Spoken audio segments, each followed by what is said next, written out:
What's up, everybody? It's time for one more final Territory War and Grand Arena counter for the Nightsisters. Now, I've already shown you how to beat the Mother Talzin Nest teams, the Mother Talzin Spirit teams, and the Asajj Nest teams, and the Asajj Spirit teams. We did 2 videos covering all of those with the optimal squads that aren't actually going to waste anything that's really vital to be used elsewhere. However, I did mention that there were other teams that are capable of beating this, although they're not the optimal teams. Now, I'll put the cards somewhere on the screen in the top corner to the previous videos so you know exactly what I'm talking about. We covered mods, we covered everything in all of those videos, but what we didn't cover were the less optimal teams that you may have to use if your roster doesn't quite have the same depth. So in this video, we're going to be showing you a Palpatine squad. I'm going to be showing you the Traya squad that I really hope you don't waste on this. And lastly, I'm going to be showing you First Order. In my opinion, these are emergency teams because they beat other squads. You know, there's better places to use all 3 of these, and I really wouldn't recommend doing so. But sometimes you have no choice. You've already used the other teams, or you just don't have the other teams. So you got to make good with what you've got. I've had some members of my community help me out with this footage because I just don't have time to do all of these. I'm trying to get through every single team that you're going to face in Territory Wars and Grand Arena. So if you want to get involved in this, just give me a shout, let me know, and I can include you in these videos as well. So let's get on with this. If you haven't got those perfect squads for the Nightsisters, well, maybe you got one of these. Let's do this.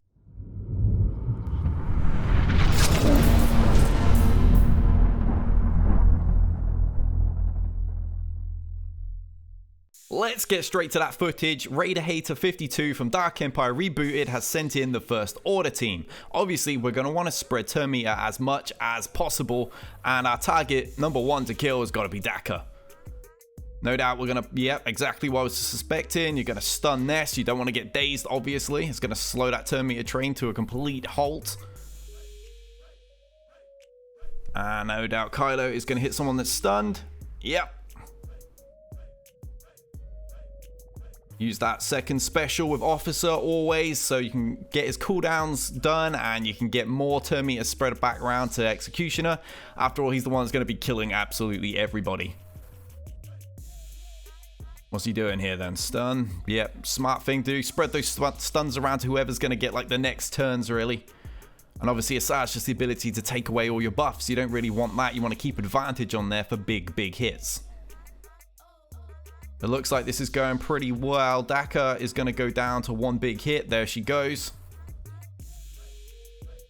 And she's going to drop again very quickly. As soon as that turn meter train gets rolling, you're going to have so many attacks in a short space of time. And you should be able to drop all the Nightsisters just like that as soon as you've got it going.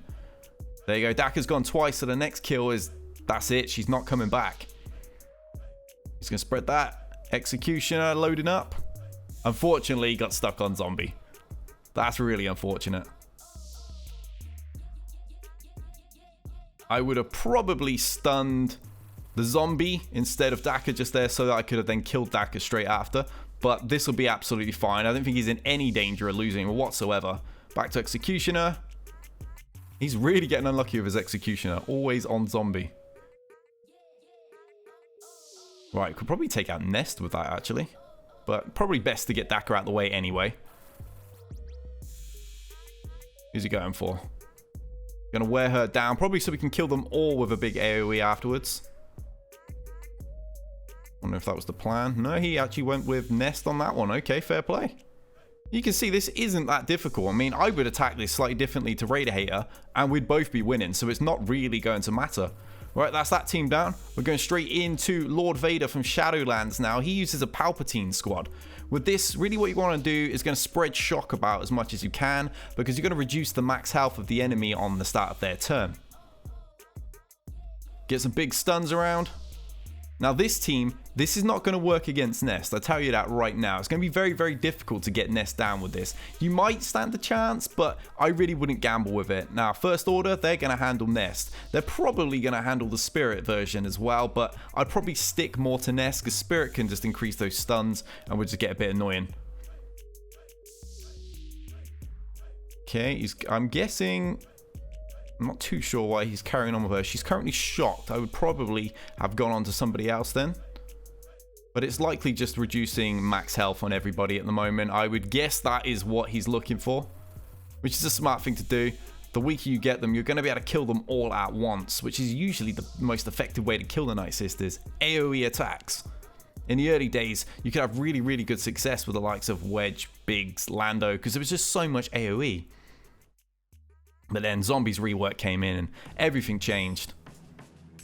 Yeah, so spreading those debuffs around, getting that turn meter going all over the place. Now, I don't think Palpatine's Zeta Unique is going to be remotely important in this, but you're definitely going to want that lead. I think he's making a decision right now. Get those ability blocks, always really, really handy. Go for that stun. Very nice. Probably take Daka out now. Yeah, I think that's what he's doing. He's deciding, he's not sure if he's going to get the kill with this, I'm guessing. You can go for Talzin. Fair play. She probably would have the lower health pool at that point. I've used this team myself. It does work really, really nicely. But obviously, I like to keep Death Trooper with the Imperial Troopers. As you've seen, super effective in those previous videos. Alright, it looks like everything's collapsing for them now. He's got that turn meter train going, and now it's just not going to stop. Go for Talzin, yeah? Perfect. She's about to drop. That's just going to be Spirit, who's not really going to pose a threat. He's been very unlucky there, actually, to lose Shore Trooper. It's just that slight hesitation in places. And when you're playing in territory wars, that can happen. You can be overly concerned you're going to lose a character and then end up actually losing one. I have tested this, and I've done it without losing characters, so it's definitely usable. Although I just like to use Palpatine elsewhere. That's the only reason I don't recommend him as optimal for this. But, you know, if you've got it, it works. You can see that right here. She's about to drop. Death Trooper going to get a kill or attacking? There we have it. That's the Palpatine squad. We're going to go right into the Traya team now. This, in my opinion, absolute overkill. This is actually my own footage.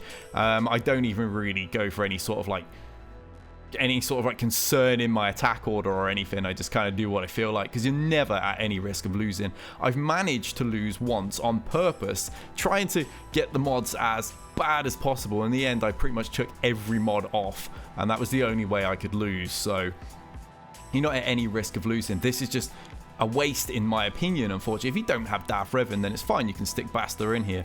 In my opinion, you could probably beat this without her or without Trooper in this squad. You could chuck somebody else in there if you really needed to. Someone like Maul would come in handy, I would guess, as long as you don't get Plague on you too early. That Daze will help shut down the constant speed of the Nightsisters. But you know, there's better places you can use Traya. If you have to use them here, then fine. You know, get it in there if you have to help your guild out that way and you just don't have any extra firepower.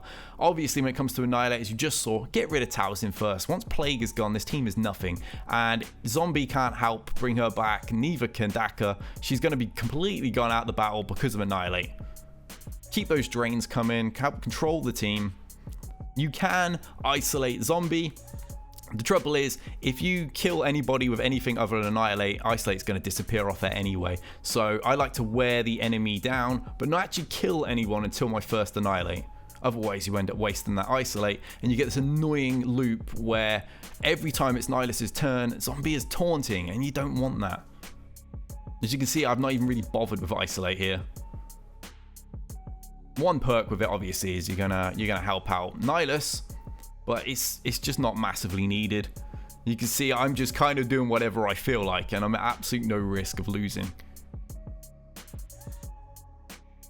I mean, they just don't do the damage. I'm going to get Isolate on finally here, look. Now, if I kill anyone with anything other than Annihilate, that's going to vanish. I'm going to have to put it back on. But if we just Annihilate Daka like so, now Asajj is in big, big trouble. She's all by herself. Neither of those characters can come back at all. And now, it's a shame I could have got a finish there, but poor Zombie. Just standing there, totally useless. Let's get that on. Let's just go for the overkill. Looks like she is finished. Wow, okay, she got killed by the debuff instead of Nihilus. Poor Nihilus. So there you have it, guys. They're all absolutely excellent teams. They're going to get you the win. They're just better used elsewhere. And if you keep an eye on my Territory War playlist, you'll see exactly where I prefer to use them and where I really recommend you use them. With all of these teams, it doesn't actually matter which Nightsister lead is used, Talzin or Asajj, they're both going to go down exactly the same. The Traya team beats absolutely every single combination, and the 4th and 5th member can be whoever you want most of the time, especially if it's a weaker team. You don't even need a 4th and 5th member. As for First Order, much better used against the teams that don't have Spirit there and are using Nest instead, and Palpatine much better used against the ones that have Spirit and don't have Nest. And that's it for the Territory War guides covering the Nightsisters. That's 5 different teams that you can use. Actually, probably more than 5 different teams if you go over the variations of bounty hunters that can be used and such. And I don't think there's really anything left to cover when it comes to these teams. All of these videos were filmed after the protection changes. I went back and actually double checked the first 2 videos as well. They work exactly the same. So that's everything done, and we're moving on to the next team. I'll actually put a vote up so you guys can decide what's next. I've got footage already filmed for several different teams, so I should be able to get the videos out quite quickly. Big shout out to all my subscribers, everyone that's checking out my video and helps promote them. Big shout out to all my patrons, and until next time, we out of here.